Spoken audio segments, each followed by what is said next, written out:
So, it's a great topic. It's not really timely, as you were saying, but it's just kind of one of those issues that keeps percolating along, getting worse and worse in some ways, but nobody seems to be paying attention to it, which is North Korea. And it's also a good, as we were discussing sort of over email in the weeks leading up to this event, focusing on North Korea is a great portal or window to talk about lots of other issues, the U.S.-South Korea alliance, relations with China, regional relations, and now, of course, we have events in the Middle East as well. We have, about 45 minutes or so to go? Okay. So, we'll see how many of those issues we can get to, but let's just start by, start narrowly by focusing on the prospects for engagement. And I'm going to turn to our guests first and maybe go down the list and see what we come up with. But so maybe, Dr. Min, we could start with you and just go down and think about what are the prospects for restarting some sort of engagement with North Korea. And this could be either the United States or South Korea. And maybe more to put a point on it, what developments do you think would need to happen to make it possible or likely for the U.S. and North Korea to re-engage, and also South Korea and North Korea to re-engage? Yes, thank you, Mark. I think that currently the possibility of resuming talks between North Korea and the U.S. is very slim.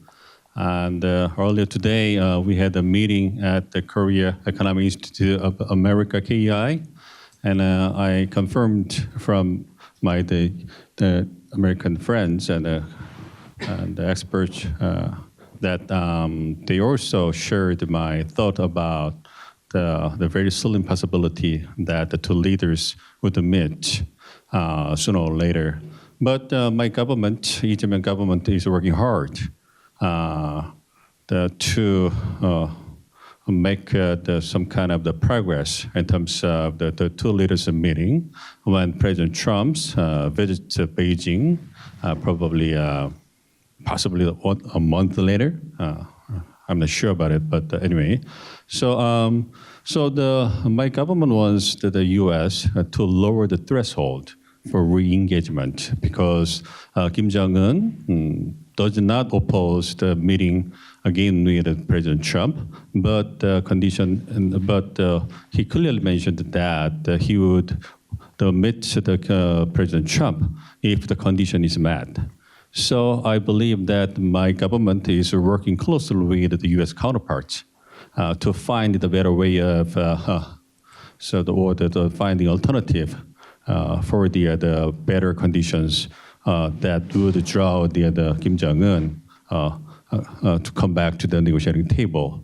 So I think that my government is persuading the U.S. counterpart to take the more flexible and practical approach rather than the big deal approach of 2019, because we found that the big deal approach does not work anymore.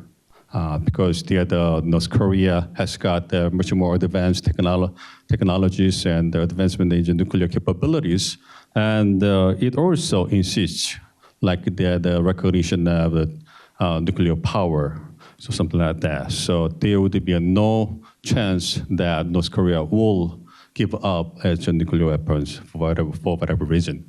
So we needed to, South Korea and the United States, need to take a more realistic approach to bring North Korea back to the negotiating table. Whether or not it is called a small deal or the arms control deal, I believe that anything would be better than nothing. Any deal is better than no deal nowadays. Very unlike the situation where in 2018 or 19, many folks in Washington argued that small deal should be really the no deal should be better than small deal. But the situation has changed a lot. So we believe that anything like the small deal or the the arms control deal should be better than no deal, and my government really want to make a progress in terms of the managing the North Korean situations and try to bring the Korean Peninsula peace process back in the process. So I hope that President Trump will exert his diplomatic leadership when he did visit the Beijing sometime later this month or later months. And after meeting the Xi Jinping successfully and on his way back to Washington, he may stop by Pyongyang or the Panmunjom and to have the meeting with Kim Jong-un again. That's what I thought.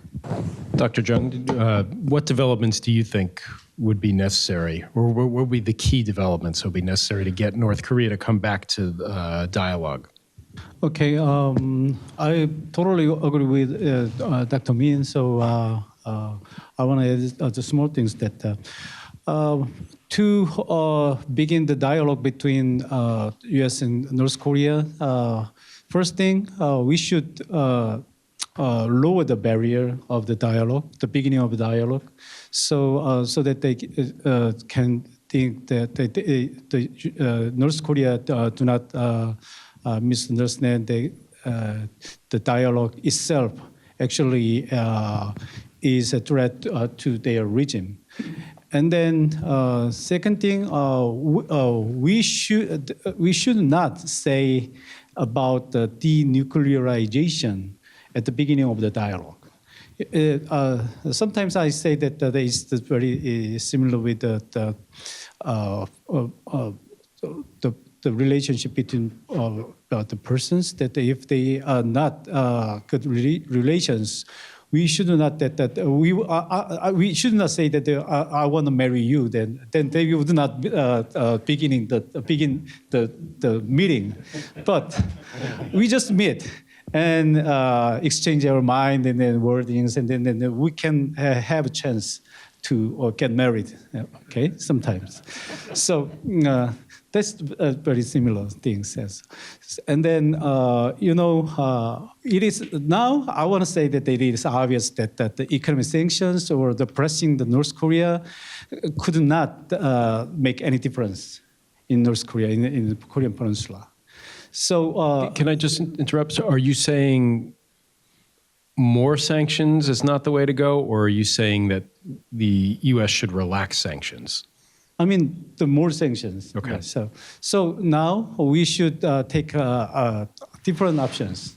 So I strongly believe that the only way we can change the North Korea without any physical conflict is just sending our capital and the culture, the K culture and K-pops and so on. So that's the most powerful way to make changes in North Korea, I think, so that we can buy their mind and their spirit with our capital. That's what I'm thinking. Okay. Jenny, is any deal better than no deal? We have to get to the table first. I want to take just a little bit different tack here and really kind of pose the notion that we need to stop thinking about North Korea in isolation of the broader geopolitical trends. And I think, we're at a situation where North Korea has no urgency to talk to the U.S. It has little confidence that it's going to get anything out of the U.S., which also disincentivizes it to talk to the U.S., whatever that agenda might be.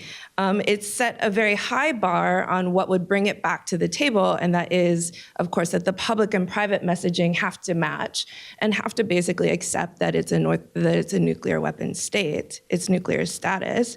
So it's not interested in anything denuclearization, and it's said not interested in anything that's building better relations to get to denuclearization. Well, so then what are we negotiating?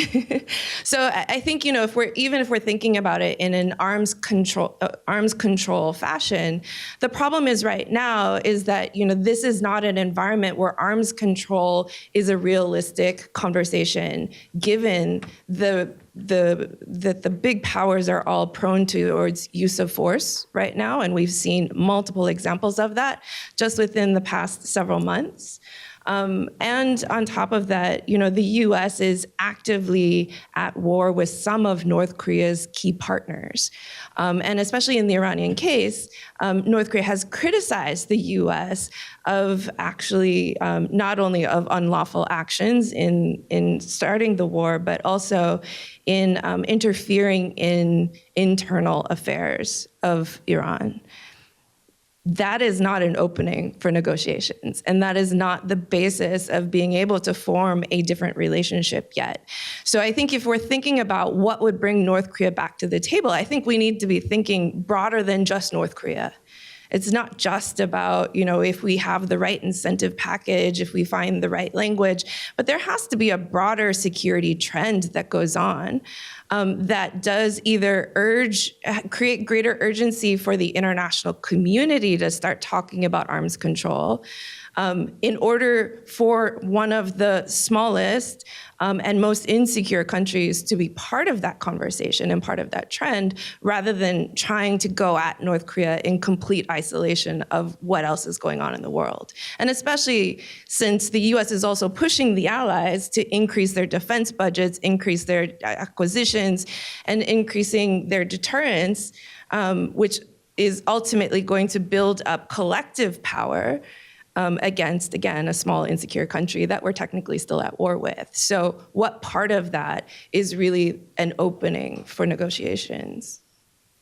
So Andrew, let's turn to you, and maybe if you could, in your answer, think about, some of these incentives and pressures that might, what are ways that we could change them to, make it more likely that Kim Jong-un would feel compelled or have a motivation to come back to the table? Well, let me pick up from where Jenny left off, because I absolutely agree that the geopolitical environment is not conducive to any kind of negotiations right now when countries are going to war, when they're militarizing.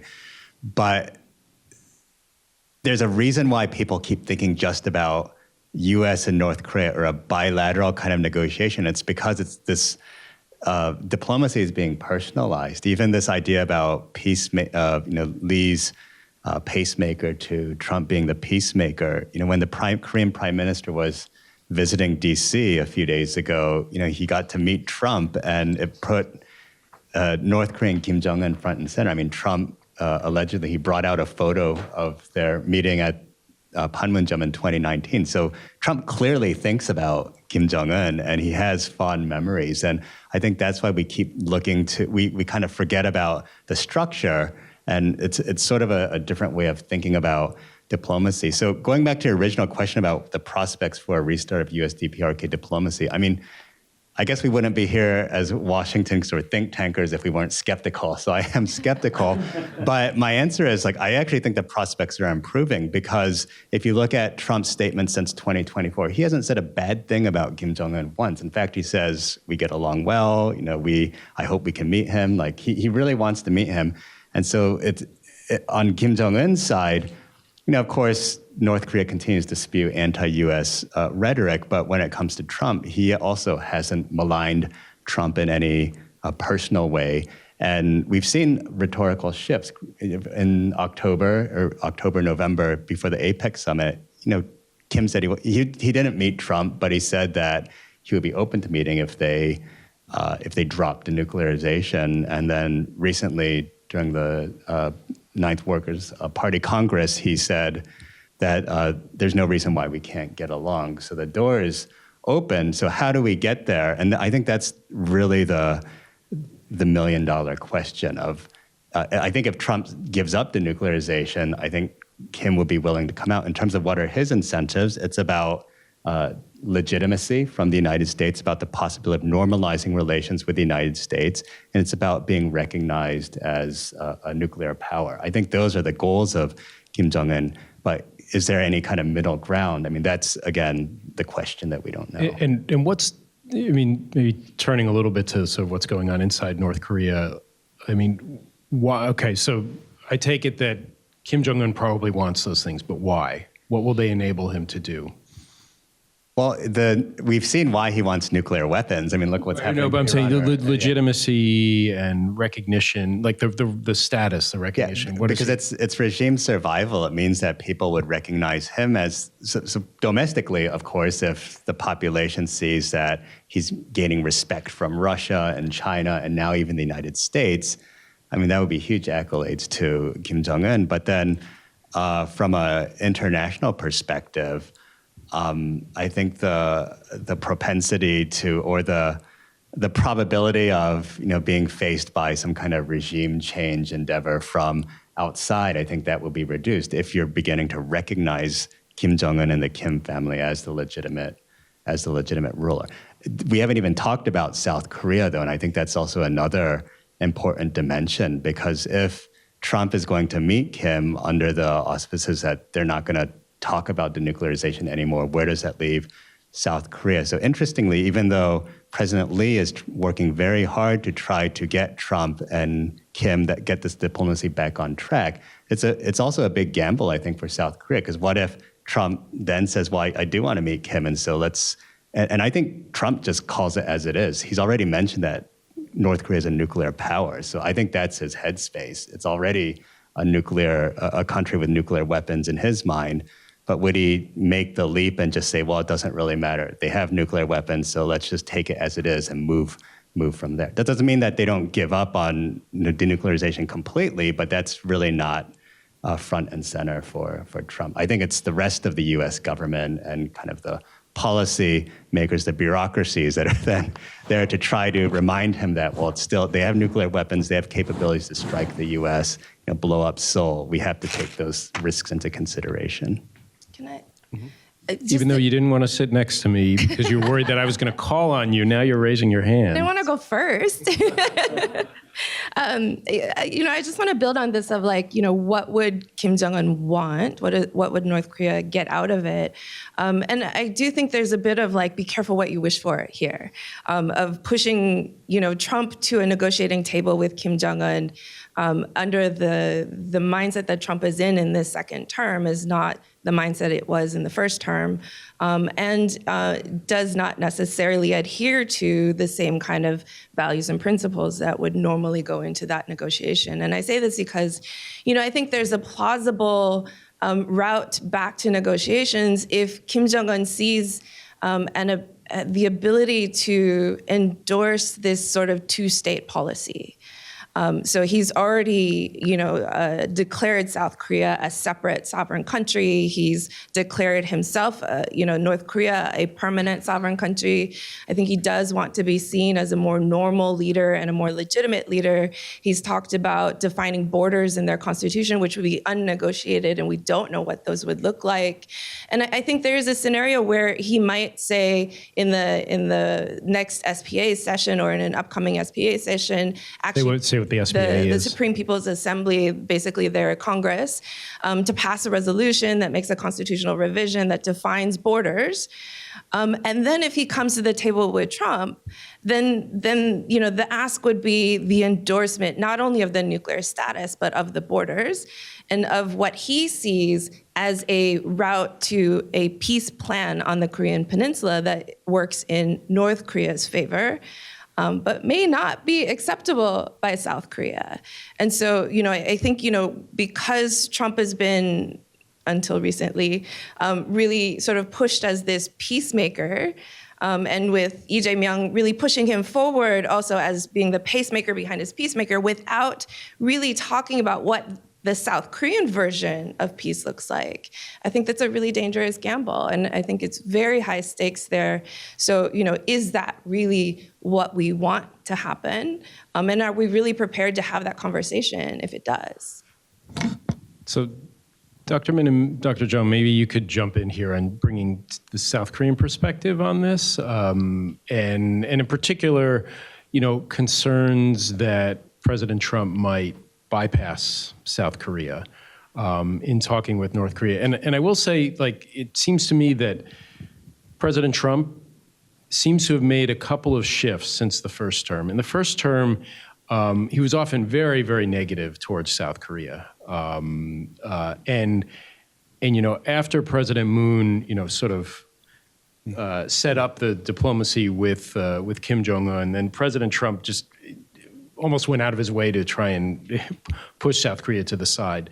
But this time, in this term, I see him as President Trump as having some more respect for South Korea, the way he's treated President Lee, for example. He clearly feels that he needs South Korea and South Korean investment. He has a lot of emphasis on shipbuilding, et cetera. So it seems like South Korea has come up in his view in some ways. And then the second thing is, and maybe I'm making too much of this comment, but at one point in talking about diplomacy with North Korea, he said last year that, well, I wouldn't want to just jump right into a summit. We need to have a process to build to it first, which I took as him actually learning a lesson from the last time that he went too quickly into diplomacy and needed to build up more gradually. So that also may give more opportunity for South Korea to have some influence in contrast to the last time. But anyway, that's just a long-winded way of saying, you know, what are the concerns in South Korea about, is President Lee taking too big a risk in having South Korea bypassed, as Jenny said? Well, but personally, I don't think that my government is taking a high risk in terms of the taking a role of the pacemaker, because my government, Ijeong government, thinks that the 2019 the Hanoi summit failed, and the active role of the South Korean government failed because we tried to lead the conversation at the front seat, and that kind of roles were not welcomed by neither the North Korea and the United States at the end. So we got the very expensive lessons by that experience. So my government, Ijeong government, doesn't want to take the lead of the negotiations between the two countries. Instead, we want to put all the highlights and the priority to the hands of the President Trump. But we will work closely together with the U.S. counterparts behind the curtain. So I believe that currently my government, these officials are working closely with the U.S. counterparts, although they are very cautious. But they are preparing for the alternative, the roadmaps and other things to bring North Korea back to the negotiating table. So my government doesn't have any kind of the worry that South Korea may be left out if the process is activated. So my president, the Ijeong, he doesn't have any kind of intention to get highlighted in terms of revitalizing the summit meetings between the two leaders. So it should be okay. So as long as the South Korea secures the better situations in terms of managing the Korean Peninsula situations stably, and as long as the two countries, the leaders, just to meet back and the Korean Peninsula peace process is back on the trail, they should be fine. You know that the inter-Korean relations will really hit the bottom. And in terms of the previous, the Korean government's the hardline policy against North Korea. So we have no channel to work with North Korean counterparts. So only option is to revitalize the summit diplomacy between North Korea and the United States. That's the only hope we have. So that's why my president put the priority on the peacemaker and the pacemaker roles, and put the efforts for the President Trump to exert his diplomatic leadership. And then probably some people in South Korea may share their concerns, what Jenny said, probably readjusting the borderlines between the two Koreas, but it's a totally matter of the two Koreas, not the matters discussed by the U.S. and North Korea. So if the relations between North Korea and the U.S. is revitalized, we may have a chance to restore or improve the inter-Korean relations. Okay, but first come should be like a North Korea-U.S. relations. Then probably inter-Korean relations. So we just want to see the possibility of that kind of the slim chance to be realized. Dr. Jeong, same. Do you want a two-finger on this, Jenny? Okay, quickly. Yeah. That all sounds great, but I would, look closely at how the U.S., how Trump is trying to mediate between Russia and Ukraine as an example of how that can go very, very wrong. Dr. Jeong, same question to you, and maybe if you could also think about, what are some steps that South Korea could take to make it more likely that it will be able to have some influence over U.S. policy towards North Korea if diplomacy did restart, so that President Trump doesn't ignore South Korean interests? It's a very difficult question. You can just ignore it too. Okay. Okay. I focus on the two things that one thing that Donald Trump considers Donald Trump's perspective on South Korea has changed from the first term to the second term. Probably Trump realized that South Korea is a really important country nowadays. But, in Western culture, usually the Asian countries are not so important, except Japan or the China. And now, South Korea provides very high technology products like semiconductor and so on. Then, and then Donald Trump saw that Korea has much money to spend on military spending and so on. So anyway, for his America First policy, now Korea can share the burden of security in Northeast Asia. And then now Donald Trump began to listen to South Korea's voice. And that's why that's the first thing I think. And then another important issue that this is this age we are living now is a kind of great transition in many aspects. For example, from neoliberal globalization to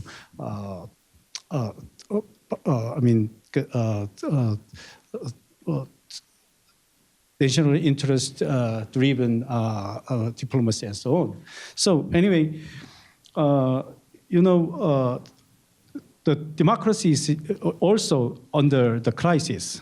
This morning I watched the news that the U.S. level of democracy dropped 20 levels. And so anyway, right, yes. Anyway, now Korea is more democratic country than U.S., I'm very proud of that. So I welcome you to come learn the democracy in Korea. So, anyway, one thing we can realize that is that many authoritarian countries and leaders now see the democracy is not good thing and a malfunctioning system. Putin and Xi Jinping and Kim Jong-un, all they think the democracy is not good. And then one more thing, Kim Jong-un is complains that the government like South Korea and then U.S. is not reliable because they have only terms with 4 years and 5 years. Then they, when the regime changes, they change their wording that they promised and so on. So Kim Jong-un realized that negotiating with South Korea and then is not reliable anymore. So that's why they don't want to have dialogue with South Korea.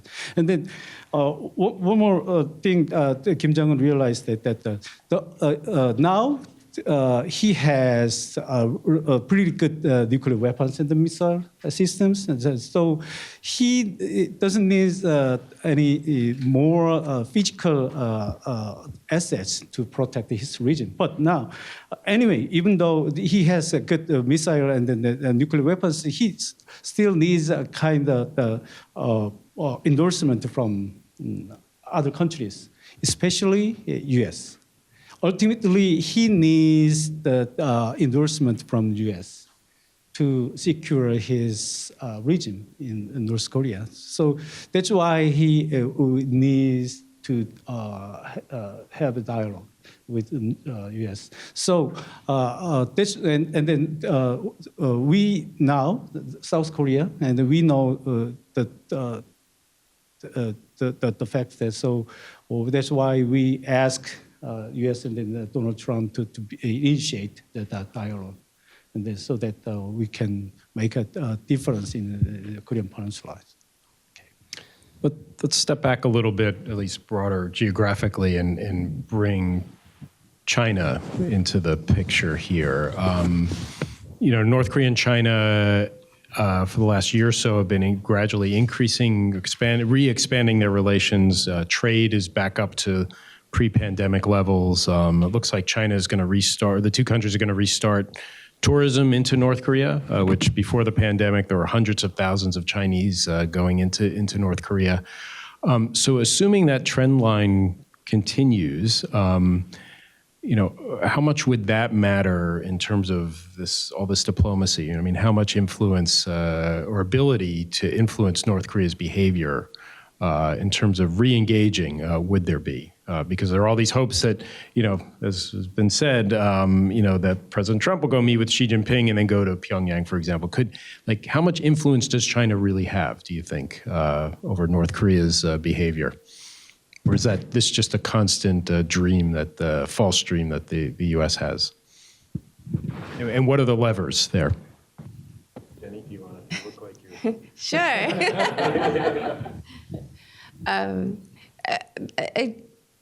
The question of how much leverage does China have over North Korea, that leverage has been degraded over the years. So yes, it's picking back up, but it's not what it was before 2017. But the bigger question is, what incentives do they have to push North Korea in that direction? And I think that's right now a bigger question of how does it fit in China's agenda. As they talked about in the previous session, this is not a winning issue for U.S.-China relations. If there was ever anything to put capital into right now, you can get short-term, trade concessions. You can get, some kind of mill dialogues going that would, move the needle forward on a U.S.-China agenda on the priorities of core interest to them. North Korea is not of core interest to either one of them. And it's not something where even if they get together that they're necessarily going to come up with anything that would be productive to either side. And so, what would be the incentive of them to share that spotlight at a time when US, China have a lot of things to work out? And I think that's more of more likely a reason why they wouldn't necessarily, push the North Koreans to consider negotiations. But I also think there's a lot of arrogance in the idea that North Korea would want to negotiate just because Trump is in the region. And, again, what does North Korea get out of that? He knows he already has a personal relationship with Trump. He doesn't need to prove that to anyone. There may be even greater prestige in saying, hey, I'm the one leader who's not running to Trump when he's in the region either. But at a time where, again, if you're looking at, there's active conflicts going on that involve its partners, I think the bigger question in this equation of, what might influence Kim Jong-un to see a very different opportunity with the U.S. Would be, how the war in Ukraine ends, how the relationship between U.S.-Russia changes, and, can Trump actually deliver on some of the things that he's kind of committed to Putin early on in the administration that haven't come about. This whole kind of oil exemption now for Russia is an interesting turn of events. Whether or not that conflict can be, resolved anytime soon, and what that resolution looks like, if it leans towards Russian interests, again, that may be the trigger for North Korea to see again, like, oh, we have our own peace plan for the Korean Peninsula, and here's what it is. And then Trump coming back to South Korea and saying, here, you told me to go and do this, here's the plan. And again, will it be actually terms that South Korea can accept? And if it's not, again, how frustrated might Trump get in that exchange of like, well, you told me to do this, and now, you don't want to do it, you're against peace. We've seen this before with Zelensky in the Oval Office. So I think, China always knows that North Korea eventually will come back. It does, I think it is trying to regain ground with North Korea, especially in light of any future negotiations with the US. It doesn't want to be too far behind because it does want its interests involved. But how much they're going to push, and especially the fact that they don't talk about denuclearization anymore either, I think says a lot. Can I jump in here? When we go to Dr. Min and then come, is that okay? Yes. Unless you, was it right on, Jen? Okay, great. Yeah. And one thing I could say is, you're all saying that this is not a big issue in, North Korea is not a big issue in U.S.-China relations. What might happen that could change that? If you could think about that also. And if you don't answer it, then Andrew, if you could. Yes. I think basically that I agree with what Jenny mentioned about possible Kim Jong-un's goals and controlling his country.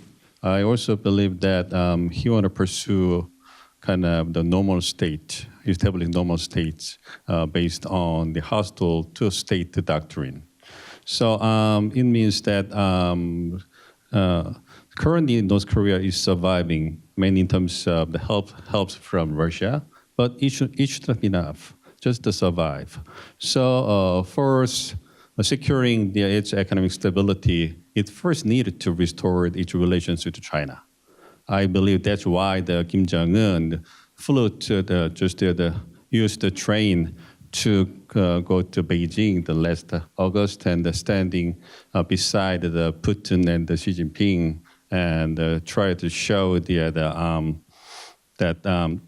the three leaders will work together, and the Kim Jong-un would get as much support as possible from the two countries. So I believe that the North Korea is getting more gradually from China nowadays. So I think that for North Korea, the China and the United States is very important, because to be a normal state, it would be inevitable for North Korea to have the normalized the diplomatic normalization with the United States eventually. And think about what Kim Jong-un probably think about President Trump. President Trump would be the possibly last thing that Kim Jong-un can pass by in terms of the having good relationship at the leaders level. So Kim Jong-un already passed one request last October, and probably the Trump was truly disappointed. But what if Trump asked the request meeting again sometime later this year, and then the Kim Jong-un would reject that request again? I'm not sure what would happen with President Trump, and I think that Kim Jong-un would not let Trump down twice. So there's something that positive could happen between the two leaders. But I would also think that China would play constructive roles in terms of the connecting the two leaders between the North Korea and the United States. So my president Lee Jae-myung, when he conducted the presidential campaign, probably the last year, and he got the interesting the proposal about the revitalizing the summit diplomacy.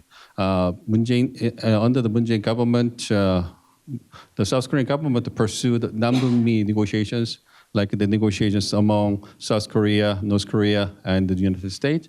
But at the campaign pamphlet, we also included the another option, Hanbeom Jeong negotiations. South Korea, like four countries negotiations: South Korea, North Korea, United States, and China.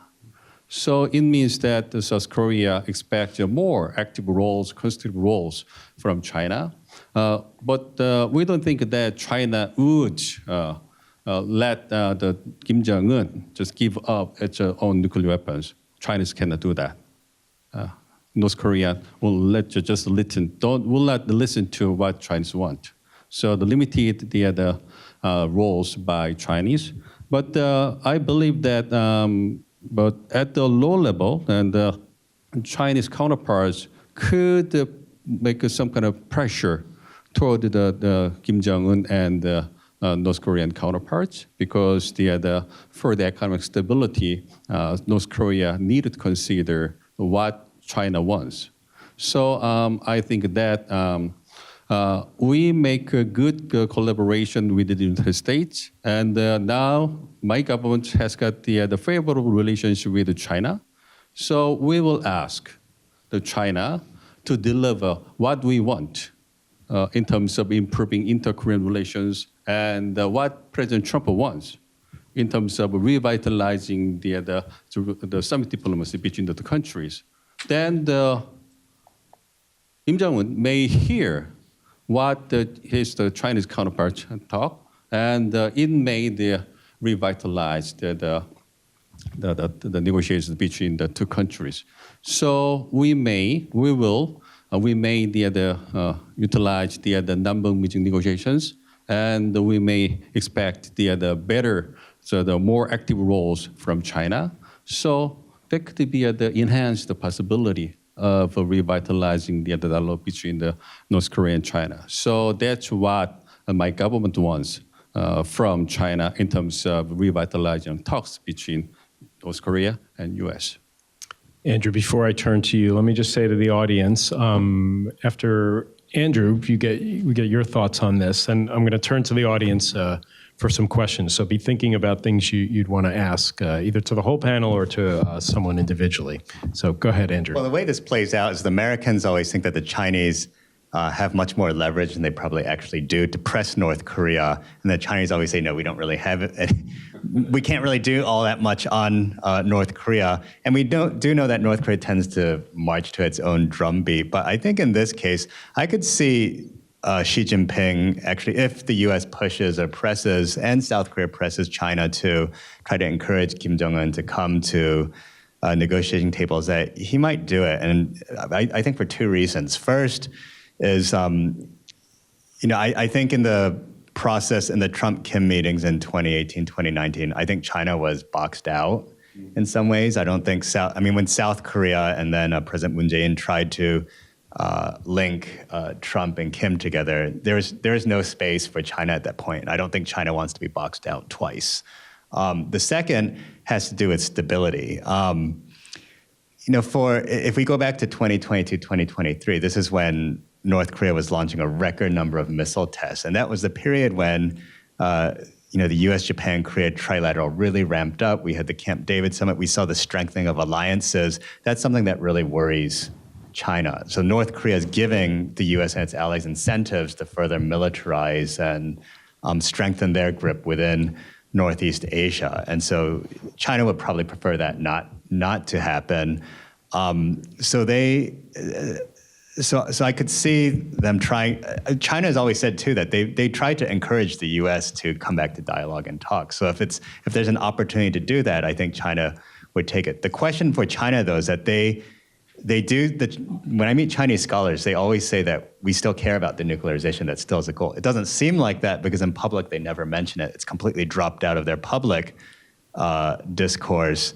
But one concern is, well, what if there are negotiations, but it's because Trump has finally given up on denuclearization, and that's the condition Kim wanted? How would the Chinese feel about that? So that's what I'm not so sure. So there is probably some risk for China as well. But I do see China to some degree maybe reaching out to the North Koreans to come and meet Trump.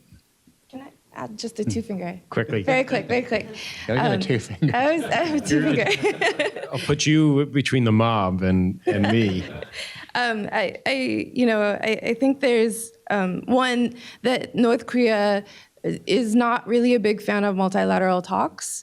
So the idea of even like a four-party talk would not be very appealing to them. And when they talk about Trump, they talk about bilateral talks. So they don't need the other parties to get to Trump. And so that's not really a compelling channel on the North Korean side. But on the Chinese side too, again, be careful what you wish for. And I remember back in 2014, there was a proposal that the US had floated through the Chinese to the North Koreans. It was a two-part proposal. I don't remember what the two parts were. But in track two meetings with the North Korean foreign ministry officials afterwards, the North Koreans had essentially, the Chinese had conveyed that the North Koreans had agreed to one part of the proposal and not the other part. And when we asked the North Koreans afterwards why they didn't agree to the other part, they were like, what are you talking about? So the Chinese had never told them the second part because the Chinese didn't think it was a good idea. So this idea of, not only does China have limited leverage, but it also has its own interests. And if you're using them as the filter and the conduit, they're still only going to serve their own interests in that process. Okay. All right. Questions? Yes, right here. We'll take a couple. And please tell us your name and affiliation. Hi, thank you. Daniel Alvarez. I'm with the House Select Committee on China. I would like to ask how the United States moving military assets out of East Asia affects whether you think it would be a good idea to have these talks now, because amidst the incoherence that are Trump's strategies he's been putting out, one very consistent thing has been that he wants to go into negotiations from a place of strength. So do you think it would be wise for him now to go into these negotiations? Other questions? Yes. Joshua Walker, Japan Society. You will not be surprised that I have a question about a big visitor that's arriving tonight. What's the Takaichi Trump visit kind of seen from your perspective, and particularly given the geopolitical angles of the first G7 ally to meet with Trump after he's been beating them all up about the use? How does that play out? You mentioned about the kind of the visit potentially to the North Korean leader, but how does the South Korean side look at this? Okay. Who wants to take either or both of these? Okay, Yes, so again, we have move let of me go U.S. first. assets and then the Takaichi visit. Yes, and try to answer the both questions. But before going into that, I just want to add the comments about what Jenny said about the situation where the North Korea doesn't like the multilateral format in terms of negotiation. I agree with her that the North Korea would not like the multilateral format because Kim Jong-un has not had any chance of having experience at the multilateral format. But what I mentioned about the possibility of Hanbeom Jeong negotiations means that it's a kind of the bilateral summit, bilateral format, but probably the bilateral negotiations between North Korea and the U.S. and the other two countries like South Korea and China. They will function as the pacemakers. So the support the South Korea would support the United States, and China would support the North Korea. So North Korea, South Korea and China will function like the facilitators. So would be the helping roles, and I believe that such kind of the division of labor would improve the negotiations between the two countries, between North Korea and the United States. And I believe that, like what Andrew mentioned, China got a big shock when it was ruled out in the 2018 the negotiation process. So the China probably did not oppose its new role like the facilitator or the pacemaker role. And jumping to the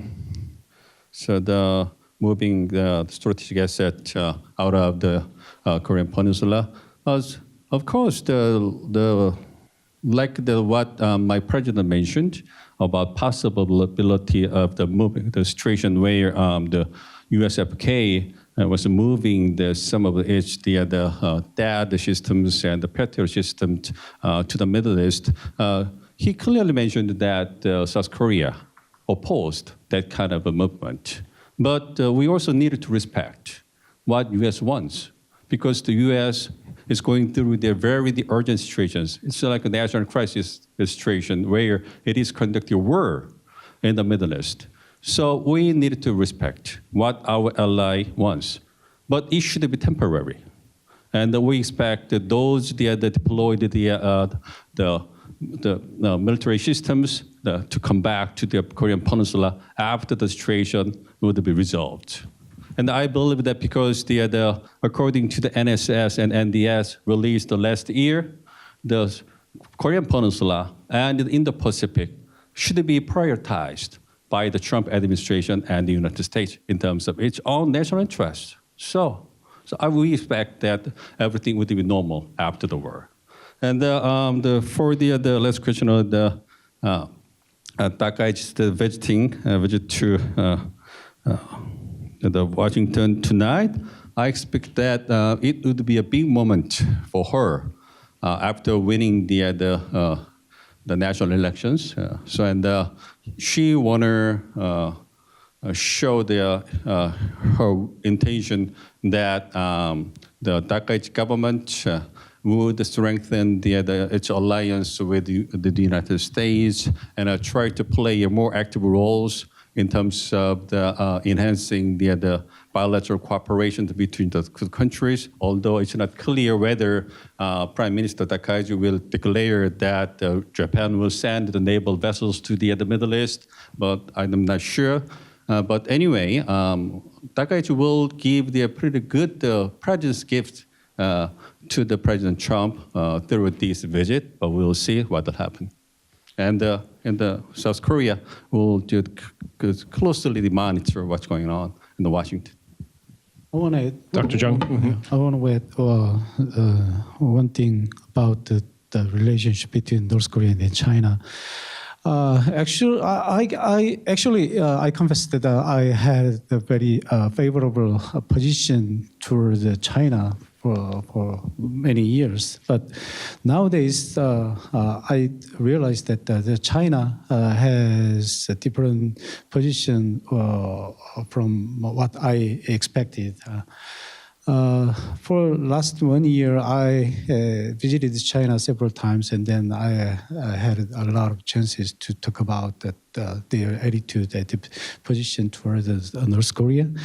Then they confessed that they do not have any leverage to move North Korea and Kim Jong-un. And then they said that the North Korea does not listen to China anymore.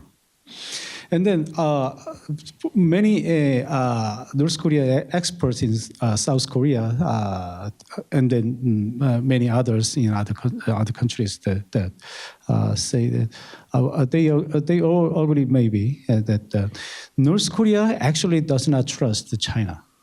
North Korea does not trust Russia. North Korea does not trust the U.S. Traditionally, North Korea actually has a policy to balance between Russia and China. if China has more leverage than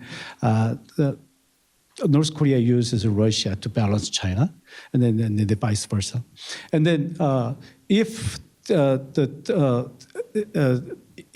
North Korea begins restart the dialogue with U.S., I'm pretty sure that they will use China to balance U.S. and then use U.S. to balance China and so on. So we should realize that China actually does not have a very good leverage to move to North Korea. Andrew, do you want to jump in on one of those two questions, and then I'll turn to Jenny for final That's thoughts. Mr. Alvarez, on your question about the relocation of USFK assets, the answer is no. We're not in a better. It doesn't put us in a good position to negotiate with North Koreans, and obviously we would want those there. The fear, of course, is that the U.S. might negotiate away our position and our assets.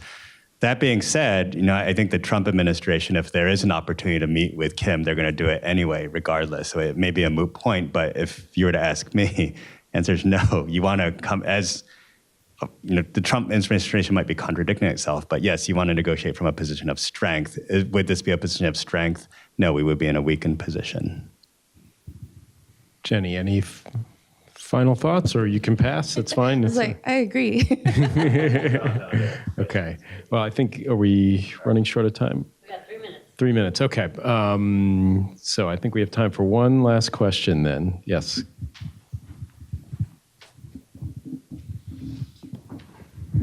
Hi, I'm Marissa. I'm with the National Committee on North Korea.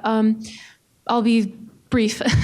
Back in 2023, Jenny, you testified before the Senate Foreign Relations Committee, and you said something then that stood out to me as still being very relevant, as proven, I think, by this discussion and others, that we are in a trust deficit, and that we need to be taking baby steps towards trust building. I don't know if there are any perhaps low-hanging fruit that could get us towards that goal, but maybe medium-hanging fruit, just anything that can be done maybe behind the scenes or perhaps through more unofficial channels that could get us towards a better position of preparing to rebuild trust again. Between the U.S. and North Korea? Yeah. I think there is some low-hanging fruit still, that could be unilateral moves that the U.S. takes that are low stakes, like lifting the travel ban on U.S. citizens traveling to North Korea, clearing the way for humanitarian aid, even though the North Koreans aren't accepting it, not standing in the way of that process, I think does provide some signals that there is goodwill there. Rather than, like right now, the only kind of communication that's going on is Trump signaling that he has a good relationship with Kim Jong-un, he'd like to continue it, while we continue to sanction North Korea on their illicit activities online, for instance, and the IT workers and the cyber. So we're still sanctioning. We're blocking, American people and American NGOs from trying to do work and trying to create and reestablish the channels of communication that we've had before. And I think, if you're, again, North Korea looking at all the signs of, is there really an opportunity for a different relationship with the Trump administration? There's always the X factor of Trump, but the other signs don't really add up right now. So yes, there are things we can do. Whether they're politically palatable at this point in time is another question. But there's certainly a list of low-hanging fruit. Anyone have any final thoughts on that point? Trust, building trust? Yes, and I truly enjoyed the discussion today. What I want to say is that I want to see the situation where in Washington, people, my friends and experts, are more talking about the issue of North Korea, because I think that North Korean issue is almost forgotten by everyone in Washington in terms of ongoing many different urgent issues. So my government truly wants to make a progress in terms of the issue of North Korea, and wants the President Trump and the United States to play more active roles in terms of revitalizing the Islamic diplomacy or something like that. And what Jenny said is appealing the points. That if we try to manage the North Korean problems in a practical way, then we can start with the low-hanging fruits. And just first revitalize the Islamic diplomacy, and then we can talk about what could be practical ways of building trust between the countries over the Korean Peninsula. And we may also hire what my government proposes, like an E&D initiative, into a practical where they are more flexible approach for the resolving North Korean nuclear problems, like the three-step approach, starting from suspension to the reduction and for the long term, so like the dismantlement. It'll take much time. So we first to be the approach that kind of a long-term problem with the so then in a practical way, flexible way, so and try to manage, because my presidents wants the change the situation of the Korean Peninsula from Korean risk to the Korean premium. So we want to first reduce tensions over the Korean Peninsula and then move toward the peace process if possible. So that's what I want to say today. We need to do anything to manage the situation on the North Korea and overall stability on the Korean Peninsula. Right. Very short. Very short. Okay. I'm looking at the dragon over your head, and I'm feeling a dragon here. Okay, Yes. okay. So. For about confidence building measures, as long as the North Korea does not trust the democracy, the U.S. and Korea, that they would never give up the nuclear weapons. So, it is a shame on us that North Korea does not trust China, and it does not trust the U.S. and South Korea, because they think that even U.S. and South Korea is not reliable. So we should show them that the democracy is different from authoritarian regimes. If we say, we keep the promise. Okay? That's what I'm saying. Okay. All right. We'll have to end it there. So thank you, everybody, and thank you to our audience for coming. And stay tuned to see if we have any developments over the coming months. Thank you.